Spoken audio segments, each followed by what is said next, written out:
Ready sir. நேற்றைய தினம் மாநிலங்களவையில் வக்ஃப் அமெண்ட்மெண்ட் ஆக்ட் நிறைவேற்றப்பட்டிருக்கிறது. நேற்றைய முன்தினம் மக்களவையில் நிறைவேற்றப்பட்டது.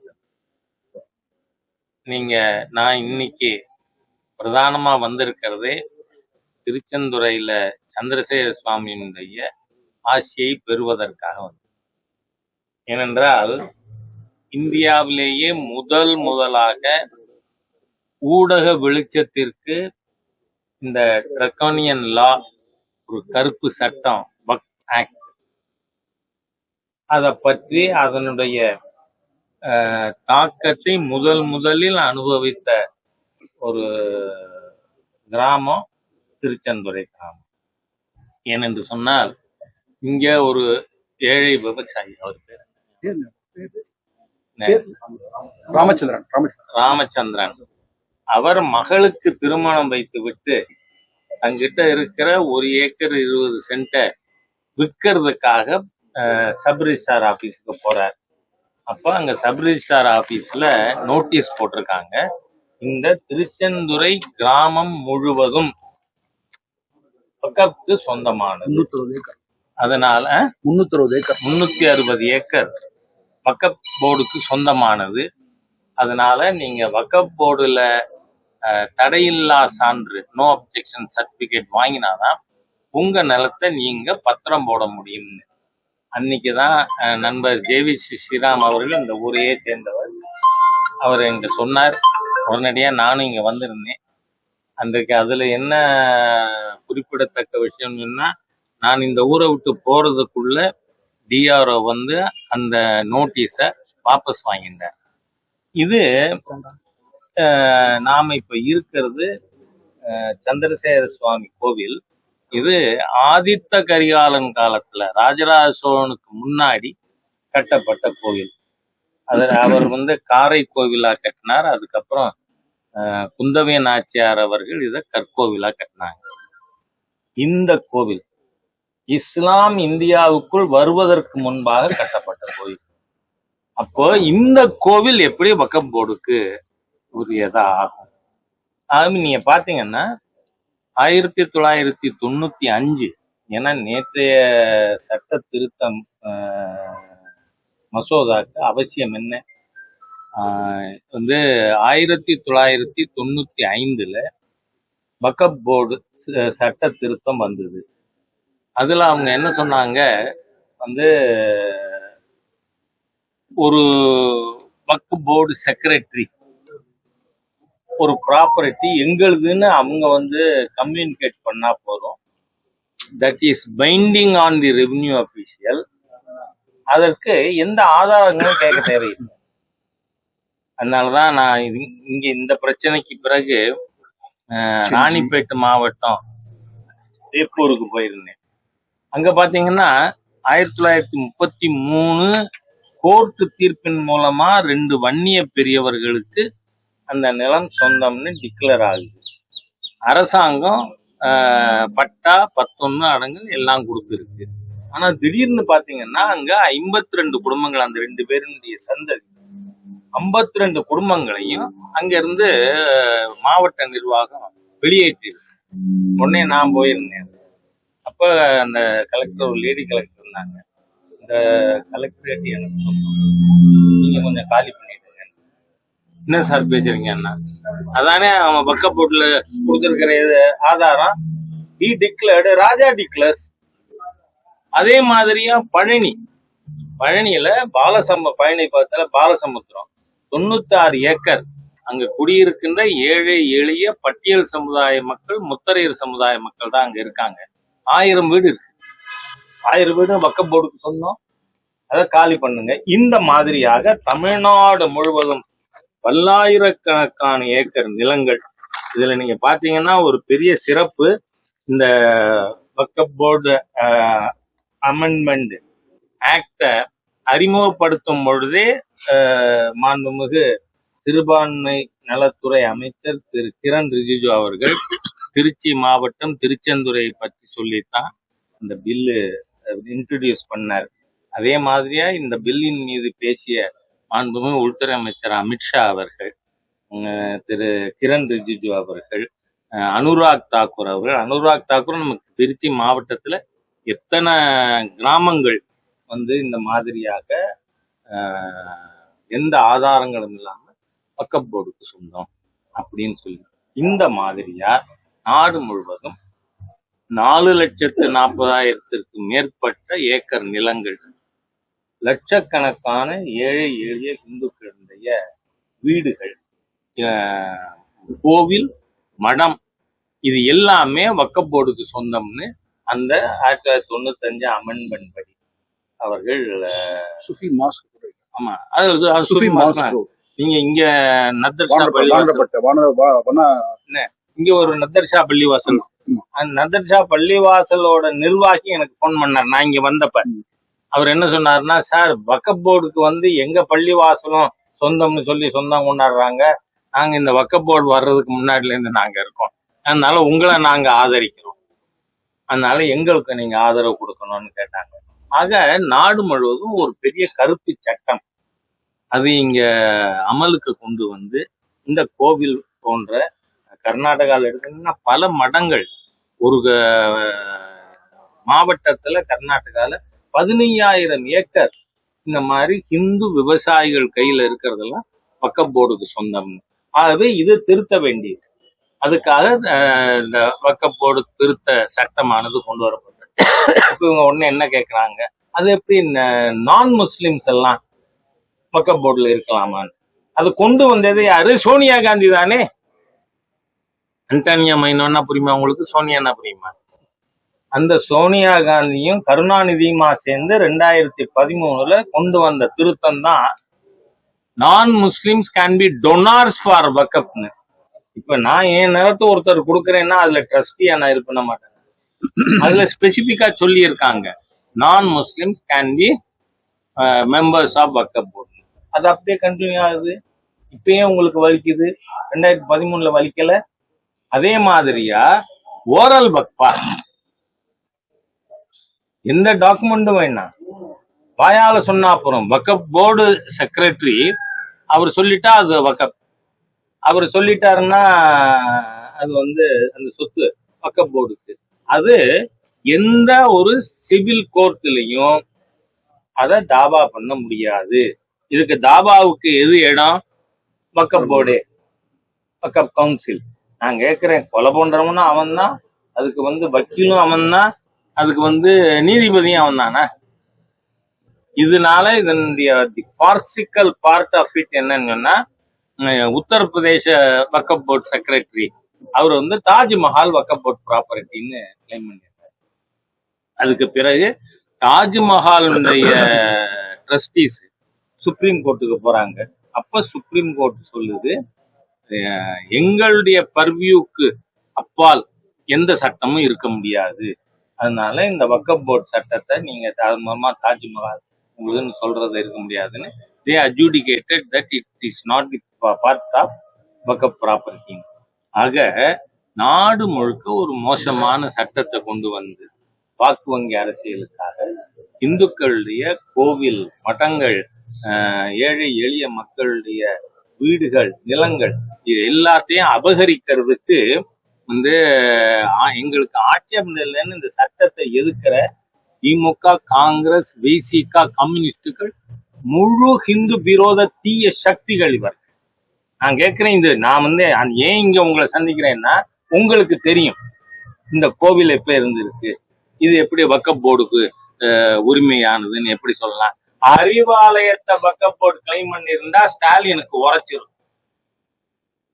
திமுக ஆதரிச்சிருக்க மாட்டேன், எதிர்த்திருக்க மாட்டாங்க இந்த சட்டத்தை. அதே மாதிரியா சோனியா காந்தியினுடைய ஹரியானால இருக்கிற பண்ண வீட்டை வக்ஃப் போர்டு தங்களோட சொத்துன்னு அறிவிச்சிருந்தா சோனியாவுக்கு புத்தி வந்திருக்கும். ஆகவே நீங்க பாதிக்கலைங்கிறதுக்காக இந்துக்கள் எக்கடு கட்டு போனாலும் என்று இந்த ஹிந்து விரோத தீய சக்தி திமுக, காங்கிரஸ், விசிக, கம்யூனிஸ்டுகள் பாராளுமன்ற அராஜகத்தில் ஈடுபடுவீங்களா? அதோடு மட்டுமில்ல, ஆல் இந்தியா முஸ்லிம் பர்சனல் லா போர்டு இன்னும் 2 3 காங்கிரஸ் ஆதரவு முஸ்லிம் மதவெறி தலைவர்கள் என்னமோ ஸ்ட்ரீட்ல வந்து ஃபைட் பண்ணுவாங்களாம். சிஏஏ மாதிரி பார்த்துட்டு இருக்காது இந்து சமுதாயம். சிஏஏலையும் உங்களால 56 பேரை கொல்ல முடிஞ்சது. நடந்தது. செக்குலரிசம் பேசுற எல்லா இந்து விரோத துரோகிகள், அரசியல் அநாகரியங்கள், அந்த 56 பேர் கொன்னதை பத்தி யாரும் பேசலையே. ஏன் பேசல?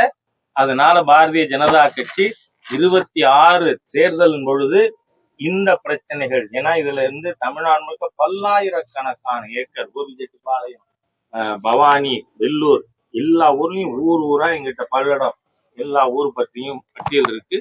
இது எல்லா ஊர்லயும் நாம வந்து போய் மக்கள்கிட்ட சொல்லி பக்கத்துல இருக்கிறவங்க எல்லாம் ஒரு பாதிக்கப்பட்ட குடும்பமும் 10 குடும்பத்தை இந்த ஹிந்து விரோதிய சக்திகளுக்கு எதிராக நீங்க வாக்களிக்கணும்னு கேட்போம்.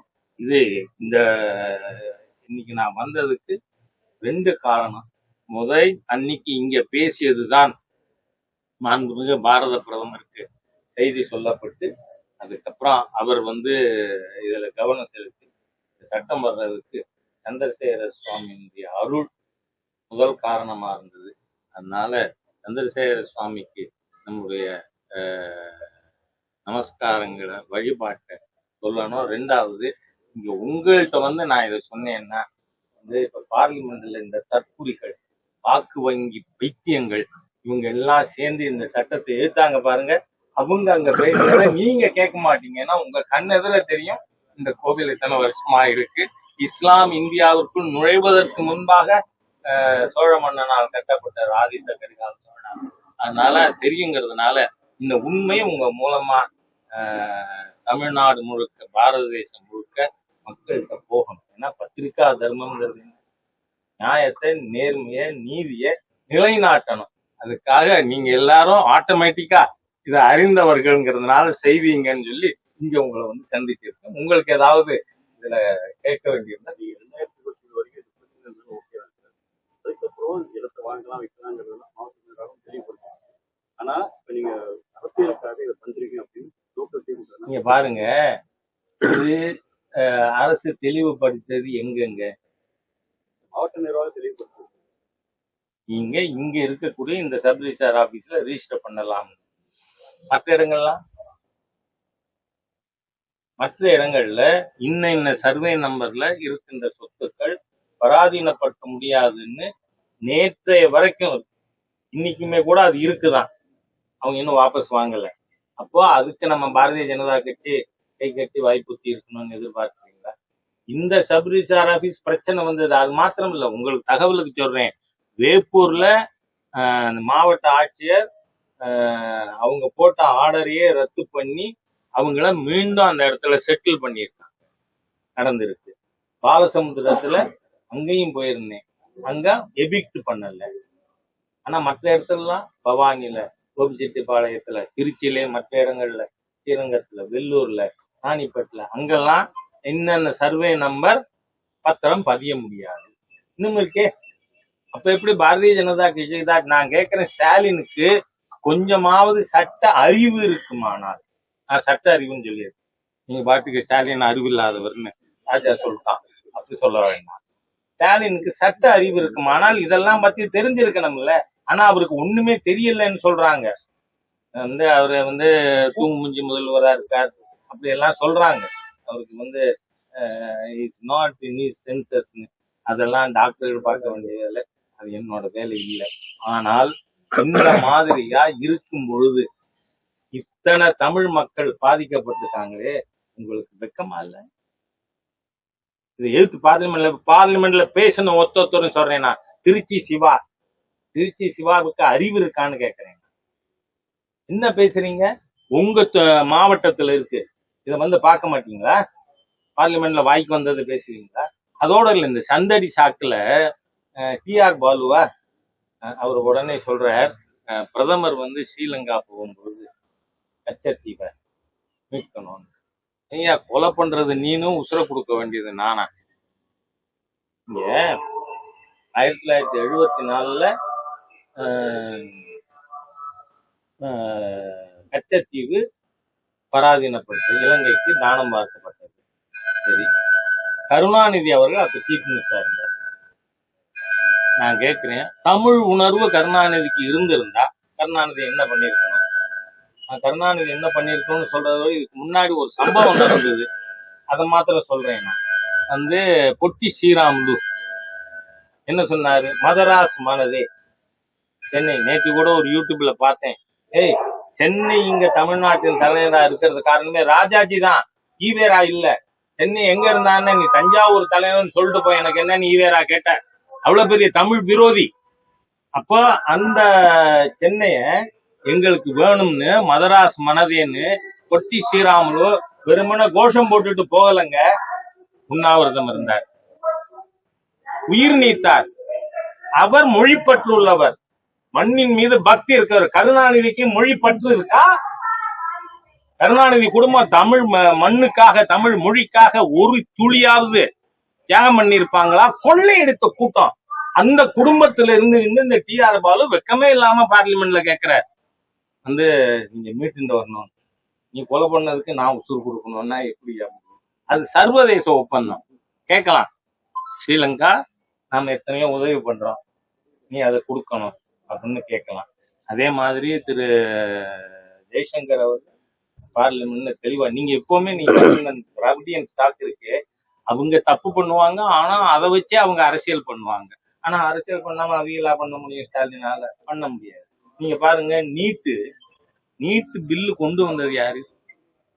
ஐக்கிய முற்போக்கு கூட்டணி அரசு மட்டும் இல்ல, காந்தி செல்வன், திராவிட முன்னேற்ற கழகத்தினுடைய மந்திரி.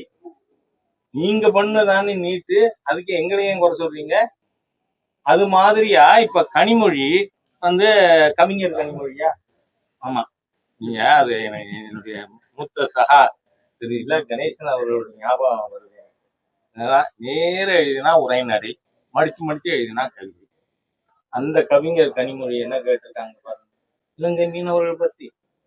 அமித்ஷாஜி தெளிவா சொல்லிருக்காரு, 4 தரம் உங்க கும்பலோட திமுக எம்பிக்களே என்ன பாத்தீங்க, ஒரு தரம் கூட ஏன் இலங்கை அகதிகளுக்கு சிட்டிசன்ஷிப் கொடுக்கணும்னு ஏன் கேட்கறது? நீங்க என்ன சட்டம் வச்சிருந்தீங்களோ அதை கன்டினியூ பண்றேன், நான் அதை மாத்தணும்னு நீங்க கேக்குறீங்களா? தப்பு பண்ணேன்னு ஒத்துக்கோ, நான் மாத்திடுறேன். ஆக இவர்கள் பூரா திருட்டு கூட்டம். அதுக்கப்புறம் திருடிட்டு கையில வச்சுக்கிட்டே திருடன் காட்டாரு. அப்ப ஜெய்சங்கர் என்ன சொல்ற, 74க்கு முன்பாக நம்முடைய மீனவர்களுக்கு இந்த நிலைமை இல்லை. 74ல இருந்து ஏன் நாம கச்சத்தீவை தாரை வார்த்தை கொடுத்த காரணத்தால் நம்மோட கடல் எல்லை சுருங்கி போச்சு. அதனால நம்ம மீனவர்கள் படகு போனா அது என்ன ஆயிடுது? இலங்கை கடல் எல்லையா போயிடுது, கைது பண்றாங்க. ஆகவே எல்லா தமிழக மீனவர்கள், தமிழக மக்கள் எல்லாரும் கஷ்டப்படுறதுக்கு இந்த திராவிடியா ஸ்டாக் தான் காரணம். அதை ஒழிச்சுட்டா 26ல தமிழ்நாடுக்கு உண்மையாவே விடியல் வரும். நீங்க எதுவும் கேட்கணும். 11 வருஷமா அது முடியலைங்களா சார்? எது ரிட்ரைவ் பண்றதுக்கான முயற்சி? ரிட்ரைவ் பண்றது, அதுக்கு தான் நான் சொன்னேன். நீங்க என்ன மீடியா அதெல்லாம் எனக்கு தெரியாது. இந்தியன் எக்ஸ்பிரஸ் சொல்லிடுறேன். சரி, ஏன்னா திராவிடியா ஸ்டாக்கா இருந்ததுன்னா நீங்க ரிட்ரைவ் பண்றதுன்னா இன்னொரு நாட்டோட தே ஷுட் அக்ரி. அவங்க நாட்டு மக்கள் அவங்க அக்ரி பண்ணா, அந்த அரசாங்கம் அக்ரி பண்ணா மக்கள் ஏற்றுப்பாங்களா? தமிழன் தான் நம்ம என்னைக்குமே எதை பத்தியும் கவலையே படுறது இல்லை. நீ தானம் பண்றியா பண்ணு, கடை தேங்காய் எடுத்து வழி பிள்ளையார் உடைக்கிறியா உட அப்படின்னு நம்ம வெட்டியா உணர்வு இல்லாம இருக்கோம் தமிழர்கள். ஆனா அவன் அப்படி இருப்பானா? நீங்க குடுக்கறதுக்கு முன்னாடி யோசிச்சிருக்கணும். அதுதான் சொன்னேன், பொட்டி ஸ்ரீராமுலு மாதிரியா கருணாநிதி உண்ணாவிரதம் உட்கார்ந்து இருந்திருக்கலாமே, ஏன் உட்காரல? தமிழ் பற்று இல்ல, தமிழ் மண்ணின் மீது உங்களுக்கு மரியாதை. அதனால கருணாநிதி அஜிடேட் பண்ணது. இன்னைக்கும் பாருங்க, இது என்ன பெட்டிஷன் பொலிட்டிக்கல் பார்ட்டி டிஎம்கே. இப்ப பாருங்க, 45 தான் பிரதமருக்கு எழுதினேன். எதுக்கு எழுதுற நீ? உண்ணாவிரதம் இருங்க, கடைசி வர இலங்கை கொடுக்கற வர நான் உண்ணாவிரதம் இருக்கேன். சொல்லுங்க பாப்பா ஸ்டாலின், நீங்க பண்ண தப்பு, அதனால சொல்றேன். இல்ல சார், நூற்றுக்கணக்கான மீனவர்கள் தினந்தோறும் கைது பண்றாங்க. இப்பயுமே உள்ள நிறைய பேர் இருக்காங்க, நிறைய பேரோட படகுகள் எடுத்துட்டு போயிடுறாங்க, லட்சக்கணக்கில் ஃபைன் போடுறாங்க. கச்சத்தீவு ஒரு தீர்வு அப்படின்னு நம்ம வைக்கும் போது இப்ப இதுக்கான சொல்யூஷன்ன்றது என்ன? கிட்டத்தட்ட இதுக்கான சொல்யூஷனே நான் சொல்றேன், திராவிட முன்னேற்ற கழகத்தை கலைச்சா சொல்யூஷன் வரும். ஏன்னா நீங்க பண்ணின குற்றம் தப்பிச்சுக்கிற மாதிரி இருக்குல்ல. இல்ல please, you are from Indian express. to speak with some senses. இல்ல நம்மளும் சென்சஸோட தான் பேசுறோம். ஆமா, ஏன்னா நான் என்ன சொல்றேன், வேற நாட்டுக்கு தானம் கொடுத்தது நான் கேட்கிறேன். இதே திராவிட முன்னேற்ற கழகம் கருணாநிதி அவர்கள் இருக்கும் பொழுதே 10 ஆண்டுகள் மத்தியில் அரசாங்கத்துல இருந்தீங்கல்ல, என் மகனுக்கு இந்த போஸ்ட் கொடு, மருமகனுக்கு இந்த போஸ்ட் கொடு, அதுதானே கேட்டீங்க. இன்னைக்கு என்ன இது பாரதிய ஜனதா கட்சியோ பிரதமர் மோடியோ தப்புனாங்களா? எதுக்கு பேசுறீங்க, எதுக்கு அறிக்கை கொடுக்குறீங்க? பெட்டிஷன் பார்ட்டி வெக்கமா இல்லையா டிஎம்கேக்கு? நீங்க 10 வருஷம் இருந்தீங்களே 2004 to 14 என்ன பண்ணீங்க? அப்பயே ரிட்ரை பண்ணல. நீங்க அவங்கள ப்ளேம் பண்றீங்க, அவங்க நீங்க இல்ல இல்ல you committed the crime, you killed the patient. இப்போ உசுறு கூடன்னு என்ன கேட்டா, இது வெளிநாட்டு, இது இப்ப உள்நாட்டுக்குள்ள இருக்கிற ஒப்பந்தங்கள் அக்ரிமெண்ட்ஸ் நாம எப்படி வேணாலும் பண்ணலாம்.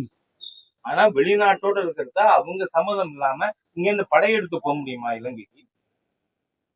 You advice that? will your paper advise that? Tell me.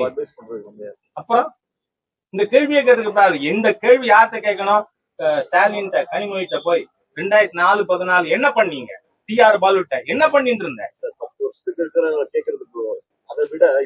அத முதல் கேளுங்க சார்.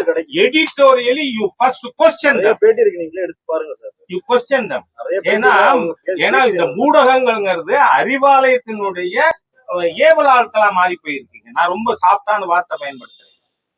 யாருக்குமே இந்த ஸ்டாலின் காரணம் என்ன? உடனே பிடிச்சு உங்களை உள்ள போட்டுருவார். மாரிதாஸ்க்கு என்ன நடந்தது அந்த மாதிரியா சார்? இன்னைக்கு போறார் பிரதமர், பேசுவார். 16 வருஷம் முடியல. எது 16 வருஷம் முடியல சார்? குற்றம் பண்ணி நம்மள தூக்கல போட சொல்லுங்க சார். அவங்க குற்றம் பண்ணி அத முதல்ல தூக்கல போட சொல்லுங்க. ஏன்னா நீங்க அறிவாலயத்தின் அடிமையா இருக்கலாம்ங்கிறதுனால நான் சொல்றேன். அதனால டோன்ட் क्वेश्चन மீ. பிஜேபிய குறை சொல்றதுக்கு யாருக்கும் எந்த அதிகாரமும் இல்லை. இது எந்த வகையில எத்திக்கல சார்? நான் கேட்கிறேன் சார். தொடர்ந்து யாராவது இல்ல இல்ல நான் 11 வருஷம் நீங்க பவர்ல நீங்க கேள்வி கேட்டுட்டீங்கல்ல, நான் பதில் சொல்றதுக்கா? அதை கேட்கிற டீசன்சி அதுதான் சார். அதுதான் அதான் ஒரு வார்த்தை பயன்படுத்திட்டீங்க. இல்ல இல்ல நான் அதை எஸ்டாப்ளிஷ் பண்றதுக்கு நீங்க எனக்கு டைம் கொடுக்கணும். எனக்கு நீங்க டைம் கொடுங்க. உங்களுக்கு முதல்ல நான் சொல்றேன், இந்த டாஸ்மாக், நான் சொல்றது கேளுங்க சார். டாஸ்மாக் ஊழலை பத்தி ஏதாவது ஒரு டிவி டாக் ஷோ நடத்தினதா சொல்ல சொல்லுங்க சார். அதுக்கு ஒரு ஹோம் செக்ரட்டரி சத்தி இருங்க சார், நான் பேசிடுறேன். எது செய்திகளை ரெய்டு நடக்கிறத செய்திகளை பார்த்தாலே தெரிஞ்சுக்கிட்டீங்க. நீங்க செய்திகளை பார்த்தா போட்டா மட்டும் பத்தாது சார். நான் சொல்றேன் இல்ல, டிவி சேனல் இத்தனை சேனல் யாராவது ஒருத்தர் நான் டாக் ஷோ நடத்தினேன்னு சொல்லுங்க. பேப்பரை விடுங்க சார், பேப்பரை விடுங்க சார். டெய்லி சாயந்தரம் சவுக்கியல் உட்காந்து கிராமத்துல இன்னாரோட ஓடி போனாருன்னு பேசுறது மாதிரியா டிவியில பேசுறாங்க சாயந்தரம்? அது என்ன புது அர்த்தங்களோ பழைய அர்த்தங்களோ, அக்னி பரீட்சையோ வாட்டர் பரீட்சையோ நடக்குது இல்ல? அதுல ஏதாவது நடந்திருக்கா? You people have become slaves of Arivalayam. அதனால சொல்றேன் நான் அதை சொல்றீங்கன்னு தெரியல. இப்ப போறப்ப அதுக்கான தீர்வு கிடைக்குமா? மீனவர்கள் தான் மாட்டிருக்காங்க. பாருங்க, அதையும் எல்லா உரிமைகளும் உண்டு. அதுக்குமே நான் சொல்றேன், 2004 14 வரை 650க்கு மேற்பட்ட மீனவர்கள் கொல்லப்பட்டார்கள். ஆனால் இந்த 10 ஆண்டுகள்ல ஒரே ஒரு ராமேஸ்வரத்தை சேர்ந்த மீனவர், அதுவும் மீன்பிடி காரணத்துக்காக கொல்லப்படல. அன்னைக்கு கிரிக்கெட்ல ஸ்ரீலங்கா தோத்து போச்சு இந்தியாட்ட, அதனால கொல்லப்பட்டார். அது தவிர மீன்பிடி காரணத்துக்காக இந்த 11 வருஷத்துல ஒரு மீனவர் கூட கொல்லப்படவில்லை. அதுக்கு you price Modiji 1000 times. கொல்லப்படல sir, ஆனா 25 லட்சம் ரூபாய் ஃபைன் போடுறாங்க. பாருங்க, ஒரு ஃபிஷர்மேன்னால 25 லட்சம் ரூபாய் பணம் கட்டி வெளியே வராங்க. இங்க பாருங்க, இது எல்லாத்துக்குமே இது எல்லாத்துக்குமே இந்திரா காந்தியும் கருணாநிதியும் காரணம் சார். எடிட்டோரியலி 365 days எழுதுங்க சார் அடுத்த எலெக்ஷன் வர. ஆமா, ஏன்னா you people are all blaming Modiji. மோடிஜியை கண்டாலே ஆகிறது இல்ல மீடியாவுக்கு, மோசமா பேசுறது. நல்லதே செய்யப்படாத ஒருத்தர் இந்த நாட்டுக்கு. இல்ல இல்ல, நீங்க அப்படி பிஹேவ் பண்றீங்க, அதனால நான் சொல்றேன். அதனால யூ பிளேம் கருணாநிதி. கருணாநிதியை கண்டா பயந்து நடுங்குதே மீடியா இன்னமும். அவர் இல்லைங்கிற பொழுதும் ஃபர்ஸ்ட் யூ பிளேம் கருணாநிதி. தமிழ்நாட்டின் விரோதி, தமிழ் இன துரோகி. அந்த வார்த்தை எனக்கு வந்துருச்சுன்னா மறுநாள் நானே டெல்லிக்கு போறேன். அது வரணும். ஏன்னா தமிழ் இன துரோகி கருணாநிதி. இவ்வளவு கேவலமான மோசமான தமிழ் இனத்தின் அழிவுக்கு காரணமா இருக்கிற ஒரு நபரை யாரும் பேச மாட்டேங்கிறீங்க, யாரும் பேச மாட்டேங்க. அதை நம்ம செய்வோம். இந்த வக்கப் போர்டுக்கு தயவு செய்து இந்த உண்மைகளை நீங்க சொல்லணும்னு. சார் டீலிமிட்டேஷனுக்கு அப்புறம் டீலிமிட்டேஷன் இல்ல, அதுக்கப்புறம் அந்த அனைத்து கட்சி கூட்டம் டீலிமிட்டேஷன் நடத்தினாங்க. ஆயிடுதா? இல்ல சார், டீலிமிட்டேஷனுக்கு அனைத்து கட்சி கூட்டம் நடத்தினாங்க. இப்ப நீட்டுக்காக அனைத்து கட்சி கூட்டம் திமுக கூட்டி இருக்கு. 4 வருஷத்துல நீட் நான் கேட்கிறேன், நாளைக்கு நான் வந்து எல்லா டிவி சேனல்லையும் ஒரு டாக் ஷோ எதிர்பார்க்கிறேன். அட மானங்கட்ட திமுகவே, வெட்கம் கட்ட திமுகவே, உங்க அமைச்சர் காந்தி செல்வன் தானே அந்த பில்லையே மூவ் பண்ணுது, பேசலாமா நீ அப்படின்னு ஒரு டாக் ஷோ நடத்துங்க சார். நான் ஒரு டாக் ஷோ வரேன், முதல்ல அதை பண்ணுங்க சார். உங்க பத்திரிகா தர்மத்தை பண்ணவே மாட்டேங்கிறீங்க. தமிழ்நாடு ஊடகங்கள் அறிவாலயத்தின் அடிமைகளா தான் இருக்கீங்க. ஒரு டாக் ஷோ கூட, நான் பிரிண்ட் மீடியா பத்தி பேசவே இல்லை. ஏன் நீங்க டாக் ஷோ நடத்துறது இல்ல? இதை நடத்துங்கிறேன். நான் நீட்டை பத்தி பேச ஸ்டாலினுக்கோ டிஎம்கே சர்க்காருக்கோ என்ன எள்ளுமுனை அளவாவது ரைட் இருக்கா? You are all cheats, frauds. Tamil Nadu பீப்புளை இவ்வளவு தூரம் ஏமாத்தி உள்ள கொண்டு வந்தது நீங்க. ஃபர்ஸ்ட் நீட் எக்ஸாம் நடந்த 2013. அப்ப பிஜேபி ஆட்சிக்கு வரல. சரி, இன்னைக்கு அமல்ல இருக்கிறது கூட எதனால? எங்க ஊர்ல ஒருத்தர் இருக்காரு, ப. சிதம்பரம், கண்டனூர். அவருக்கு லீகல் சென்ஸே இல்லை. இந்த நீட் வந்ததுக்கு யார் காரணம்? Supreme court judgement. Supreme court judgement மூலமா நீட் வந்திருக்குன்னு சொன்னா அதுக்கு இந்த இது மாற்று என்ன பண்ணணும்? சீராய்வு மனு கோர்ட்ல போடணும், ரிவ்யூ பெட்டிஷன். அதை விட்டுவிட்டு ஐ டிமாண்ட் நிதியமைச்சர்கிட்ட parliament. What was that nonsense? Sir அவங்க என்ன சொல்றாங்க, மசோதா நாங்க நீட் விலக்கு கேட்டு மசோதா கவர்னருக்கு கொடுத்தோம், ஜனாதிபதிக்கு ஒப்புதல் அளிக்காமலே இது பெண்டிங். சார், இது கோர்ட் தீர்ப்பு சார். கோர்ட் தீர்ப்பாக தான் நீட் அமல்ல இருக்கு. அதுக்கு ஒரே வழி என்ன? நீங்க கவர்னர்கிட்ட பெட்டிஷன் கொடுக்கறதோ, தமிழ்நாட்டுல தீர்மானம் போடுறதோ இல்ல. இது வெறும் தீர்மான சர்க்கார், பெட்டிஷன் கவர்மெண்ட். அதுக்கு ஒரே தீர்வு என்ன? You prefer a review petition in the supreme கோர்ட்ங்கிறேன். அது சட்டம் படிக்க சிதம்பரத்துக்கு தெரியாதா? பாலிடிக்ஸ் பண்றேன். ஐ டிமாண்ட் 5 டிமாண்ட் வச்சாரா இந்த நிர்மலாஜி கேஸ்.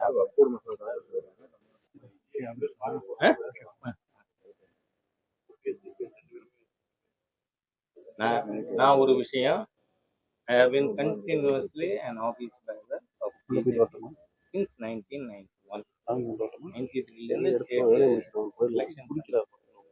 கோர் கமிட்டில கூட்டணி பற்றி நான் பேச மாட்டேன். நான் இன்னி வரைக்கும் பேசுறதுல ஈவன் யூ நோ வெல். காரணம் என்னன்னா, it is the domain of all India parliament.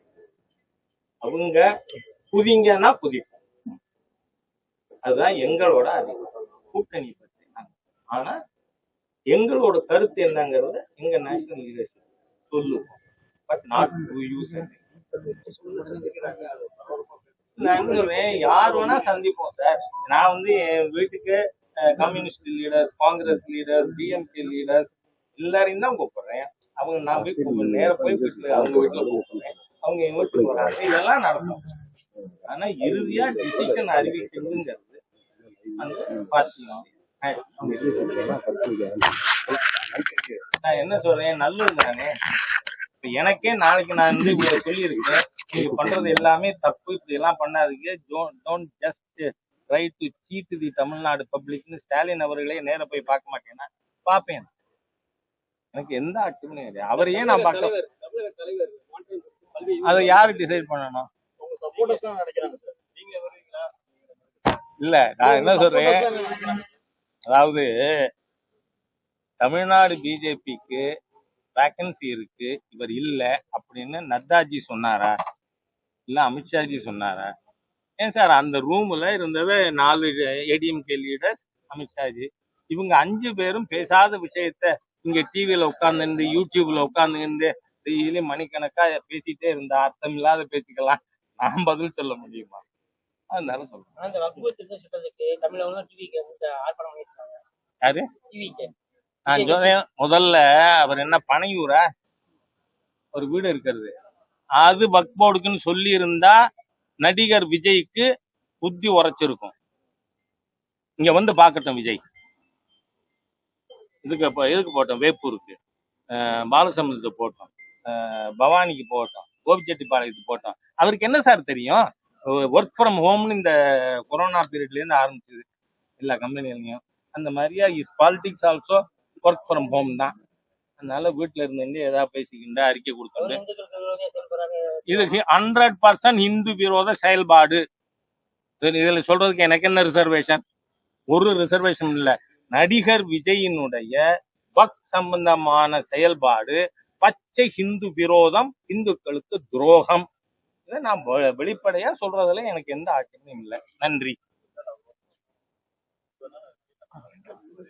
கலந்துக்க வரேன்னு சொல்லியிருக்காரு. வந்துட்டாரா? அப்புறம் பேசுவோம் சார். ஓகே, நன்றி.